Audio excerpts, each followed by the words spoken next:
పేదవాడిపై యుద్ధం ప్రకటించినట్లు తెల్లవారుజాము నుంచే జేసీబీలు వచ్చి చిరు వ్యాపారులు షాపులన్నీ కూడా తొలగిస్తున్నారు. పేదవారు ప్రాధేయపడుతూ తమ షాపులను తొలగించవద్దని అధికారులు వేడుకుంటున్నప్పుడు కూడా వారు ఎటువంటి కనికారం కూడా చూపించడం లేదు. నిర్దాక్షిణ్యంగా పేదవారి చిరు వ్యాపారుల తాలూకా బడ్డీలన్నింటినీ కూడా తొలగించేస్తున్నారు. దీంతో బాధితులంతా కూడా కన్నీటి పర్యంతం అవుతున్నారు. ఇదే తమకు జీవనాధారమని ఈ బడ్డీలు ఉన్న పలంగా తొలగిస్తే తమ జీవితాలు ఏమవుతాయని చెప్పి వారంతా కూడా ఆవేదన వ్యక్తం చేస్తున్నారు. ఇదే విషయం మీద షాపులు తీసి చెప్పండి కాలంలో వేసేస్తున్నాడు కదా, పెద్ద పెద్ద ఫ్యాక్టరీలు ఎక్కడ ఆ కాలంలోనే కదా చెత్త వెళ్తుంది. ఆ కాలంలో ముందు ఫ్యాక్టరీలో అవ్వాలండి, చిన్న చిన్న షాపులు పొట్టలు కొట్టడం కాదు. మేమే దొరికావా అంటే ఏం జరిగినా ఎవరు రారీలకి అదే పెద్ద పెద్ద అయితే డబ్బు ఇచ్చే లెక్క చేస్తారు. అలా సైడ్ చేస్తారు డబ్బు ఉండడానికి, అదే డబ్బు లేదు ఇవ్వడానికి. మేము ఏదైనా దాని మీద బతుకుతున్నాం. మా జీవితాలతో ఆడుకోవడానికి ఏంటి సార్ వచ్చారు? పెద్ద పెద్ద ఫ్యాక్టరీలు ఉన్నాయి, ఆ కవర్లే కదా కాలంలో అంటే వెళ్ళిపోతున్నాయనే కదా. ఆ ముందు ఫ్యాక్టరీలు ఆపితే ఇలా చిన్న చిన్న షాపులు ఆపుతారు. కానీ ఆ కరెంట్ తీసినంత వరకు ఒక మాట అన్నారు, కరెంట్ తీసినంత ఒక మాట అన్నారు. కరెంట్ తీస్తే మీ షాప్ మీకు ఇస్తాం అమ్మా అన్నారు. పోలీసులు అంత దారుణంగా ఉన్నారు సార్. వాళ్ళు డ్యూటీ చేస్తున్నారు. అలా బతికినా కదా ఒకప్పుడు దగ్గర లంచాలు, అప్పుడు గుర్తురాలేదా జనాలు? మా బట్టే కదా సార్ బతుకుతున్నారు. మా బట్ట అంటే మా ఒక్కరి బట్టే కాదు సార్, నలుగురు కలిస్తారే కదా ఎదురవుద్ది. కరెంటు 2,000 3,000 అవుతుంది సార్. ఏం చేయమంటారు సార్ చెప్పండి? పోనీ ప్రభుత్వం వచ్చిందన్నారు ఏంటి సార్? మా జీవితాలతో ఆడుకోవడానికి మా పొట్టలు కొట్టడానికి వచ్చారు. మా చిన్న చిన్న షాపులు దొరికాయా? పెద్ద పెద్ద ఫ్యాక్టరీలు ఆపుకుంటే ఇంకా డబ్బు వస్తుంది కదా సార్, ఇంకా క్లీన్ అవుద్ది కదా సార్. షాప్ పెట్టారా? ఈ షాప్ పుట్టక ముందు నుంచి ఉంది సార్. నేను పుట్టక ముందు నాకు 18 సంవత్సరాలు. మా జీవితాలు కొట్టడానికి వచ్చారు సార్. కరెంట్ కట్ చేస్తే దొరకు మాట అన్నారు. మా స్కూల్ ఫీజులు అంటే దాంట్లోనే, కాలేజ్ ఫీజులు అంటే దాంట్లోనే. ఎవడైనా ఒక రూపాయి తెచ్చేస్తున్నాడు సార్. మేము మా సాయశక్తిలో కష్టపడుతున్నాము. చిన్న చిన్న షాపులు కొట్టారు. ఇప్పుడు చదివినోడు అంటే ఎక్కడికో వెళ్తాడు, చదివిలేనోడు ఏం చేస్తాడు? కొద్దిమంది కాలు ఉంటాయి, కొద్దిమంది కాలు ఉండవు. హ్యాండిక్యాప్టర్లు ఎలా బతికేస్తారు సార్? ఎలా బతికేస్తారు? ఎలాగేంటి సార్? అప్పుడు షాపు తీసుకెళ్ళిపోయారు. మా జీవితం ఏంటి సార్ చెప్పండి? మరి కాలేజ్ ఫీజు ఇవన్నీ అక్కడ కట్టుకుంటారు సార్. 80,000 రూపాయలు బాబు కాదు. ఇప్పుడు ఎలా మేము బతుకుతాం అసలు? మా బడ్డీ లేకుండా చేస్తారు. బతి మాలు కాలు పట్టుకుని ఒకడు కాలు పట్టుకుని బతి మాలు కరెంట్ కట్ చేస్తే మీ షాప్ మీకు ఇస్తారన్నారు, ఎక్కించుకొని వెళ్ళిపోతున్నారు.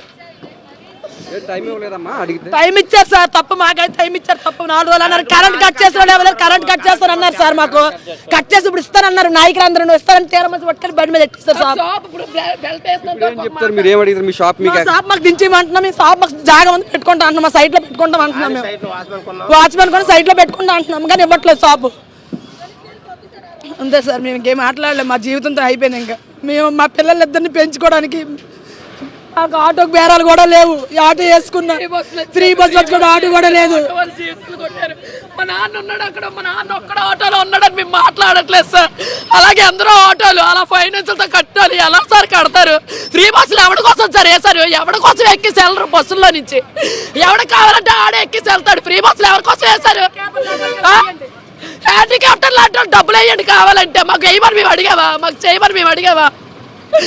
మాకు ఎట్లేనివన్నీ చేసి మాకుండి పొట్టలు కొడుతున్నారు. మేము శ్రీకాకుళం పెట్టండి. మేము 10 సంవత్సరాల నుంచి ఉందండి.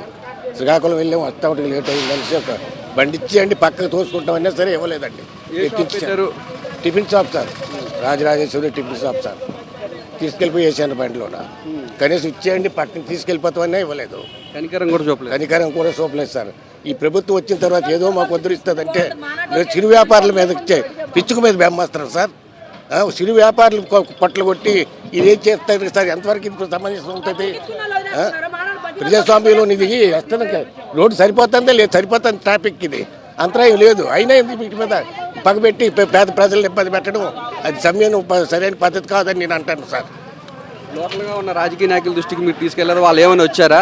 రాజకీయ నాయకులు అందరూ చేస్తారు ఉంటుంది అని చెప్పని వీళ్ళు ఎవరు కనబడలేదు. రామకృష్ణ బాబు గారు కనబడలేదు, ఎమ్మెల్యే కార్పొరేటర్లు కనబడలేదు, ఎవరు కనబడలేదు. అలా అవసరం వస్తే వస్తారు, అవసరం లేకపోతే వాళ్ళకి ఏం పని వస్తుంది. ఓట్ల కోసం అయితే వస్తారు మీ దగ్గరికి. ఓట్ల కోసం ఇటు కోసం అయితే వస్తారు. ఇప్పుడు ఎవరు ఈ పరిస్థితి దానికి ఆలోచించి చేయాలి సార్. ఇది పద్ధతి కాదు. మండుటెండలో ఎండి డొక్కలతో రక్తాన్ని చెమటగా మార్చి కష్టపడి శ్రామిక కార్మిక కూలీ పేద ప్రజలు పట్టిన అన్నాన్ని నోచుకోలేదు దౌర్భాగ్య జీవితం గడుపుతారు ఎంతమంది. వాళ్ళకి ఏం చేశారు ఈ ప్రభుత్వం, ఏం చేయింది? తమ షాపులను తొలగిస్తుంటే కనీసం ఒక్క రాజకీయ నాయకుడు కూడా వచ్చి తమను పరామర్శించలేదని, తమ షాపులను తీయవద్దని కూడా చెప్పడం లేదని, ఓట్ల కోసం అయితే తమ దగ్గరికి కూటమి నాయకులు వచ్చారు తప్పితే తమకు కష్టం వచ్చినప్పుడు మాత్రం కనిపించలేదని, ఎన్నో ఏళ్ళగా ఇక్కడ షాపులు పెట్టుకొని దాని మీద బతుకుతున్న ఆ షాపులను ఉన్న పలంగా తొలగిస్తే తమ జీవితాలు ఏంటని చెప్పి ఇక్కడున్న ఎవరైతే చిరు వ్యాపారులు ఉన్నారో వారంతా కూడా తమ ఆవేదన వ్యక్తం చేస్తున్నారు, కన్నీటి పర్యంతమవుతున్నారు. వాటి మీద పిల్లలను చదివించుకుంటున్నామని, వాటితోనే తమ జీవనం కొనసాగుతుందని, తెల్లవారితే బడ్డీలతోనే తమ జీవనం అంతా ఉంటుందని, అటువంటి బడ్డీలను తొలగిస్తే తమ జీవితాలు ఏమైపోతాయని చెప్పి వారంతా కూడా ఆవేదన వ్యక్తం చేస్తున్నారు. కెమెరామెన్ అప్పలరాజుతో నాయుడు, విశాఖపట్నం నుంచి.